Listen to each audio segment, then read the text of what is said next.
नमस्कार दोस्तों, lake city news में आपका स्वागत है। मैं हूं संजय ककावत और आप देख रहे हैं lake city news Rajasthan. Lake city news का खास कार्यक्रम राजनीति का चुनावी रण में आज हमारे साथ प्रत्याशी हैं बाप पार्टी के, जो कि भारतीय आदिवासी पार्टी के नाम से है। पूर्व में यह जो प्रत्याशी हमारे साथ हैं बीटीपी पार्टी में थे, वहाँ से विलय होने के बाद इन्होंने अपनी नई पार्टी बनाई है और उस पार्टी को नाम दिया है बाप पार्टी। प्रत्याशी हैं अमित खराड़ी, जो जनसंपर्क कर रहे हैं और क्षेत्र का दौरा कर रहे हैं। सबसे पहले लेक सिटी न्यूज़ में आपका स्वागत है। बहुत बहुत धन्यवाद आपके चैनल लेक सिटी न्यूज़ को। क्या कारण रहे, सबसे पहले ये जानना चाहेंगे आपका राजनीतिक क्षेत्र किस तरह से रहा है और शिक्षा का क्षेत्र किस तरह से रहा है? राजनीति सोचा नहीं था राजनीति करेंगे, लेकिन सामाजिक कार्य करते थे और कहीं न कहीं समस्या आ रही थी बार बार सामने, और हम जब भी समस्या लेके प्रशासन के पास जाते थे, नेताओं के पास जाते थे, तो सिर्फ आश्वासन ही मिला आज तक।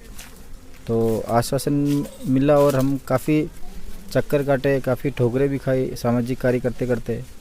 तो ऐसा लगा कि अब कोई सुनने वाला नहीं है, इसीलिए हमने इस बार जो भारत आदिवासी पार्टी बनी है उसमें समाज ने जो हमारे साथ में लगे हुए थे कार्यकर्ता और जितनी भी हमारी टीम थी, उन्होंने तय किया कि इस बार चुनाव लड़ना चाहिए, क्योंकि अब अपनी कोई सुन नहीं रहा है और कोई अपनी सुनवाई नहीं कर रहा है, इसलिए इस बार चुनाव लड़ना चाहिए। क्षेत्र का आप दौरा कर रहे हैं, किस तरह से आपको जन समर्थन मिल रहा है?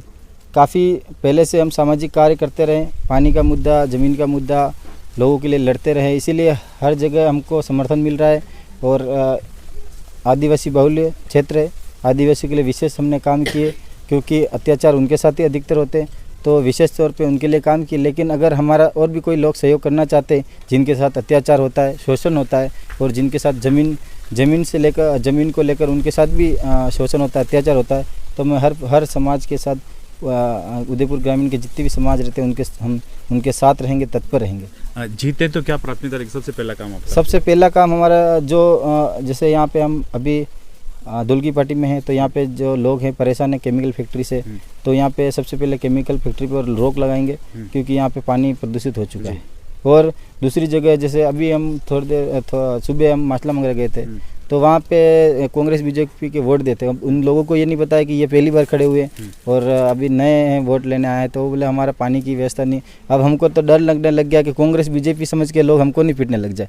तो सबसे पहला हमारा मुद्दा है जो जनता से जुड़े पानी के मुद्दे हैं, और जो शहर के आसपास रह रहे हैं उनके पट्टे के हैं, नालियों के हैं, छोटे मोटे जो विकास है वो लेकर, और जो गांव के जो मुद्दे हैं उसमें जो अंदर जो एरिया रहता है काफ़ी जंगल में, और उनके लिए रोड का और ज़मीन का जो उनके खातेदारी बिलाना में ज़मीन है, और वन विभाग ने जिस तरह से हथियार है, तो इस पे रोक लगाना है सबसे बड़ा मुद्दा। किसानों का कर्जा माफ़ करने की जो पहले सरकार बन रही थी, उस समय किसानों का कर्जा माफ़ हुआ, तो कितने किसानों का कर्जा माफ़ हुआ आप खुद जानते हो। इसलिए ये फ्री की योजना होनी चाहिए, लेकिन उसमें कुछ चीज़ें फ्री होनी चाहिए, शिक्षा और चिकित्सा, 2-3 चीज़ें ऐसी वो फ्री होनी चाहिए। इसके अलावा कोई फ्री नहीं होनी। फ्री होगा तो आप लोग सब गुलाम बने रहोगे और इनके ऊपर निर्भर रहोगे, और आपका लोग ये फ़ायदा उठाते रहेंगे। इसलिए आपकी जो मूलभूत सुविधा है उसको देखकर आप वोट करें, और आपको अच्छा लगे तो हमको भी वोट करना।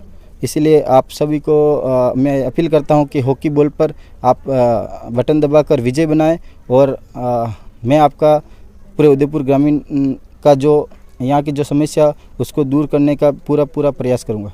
चैनल पे बात करेंगे, आपका आभार। बहुत बहुत धन्यवाद आपके न्यूज़ चैनल को।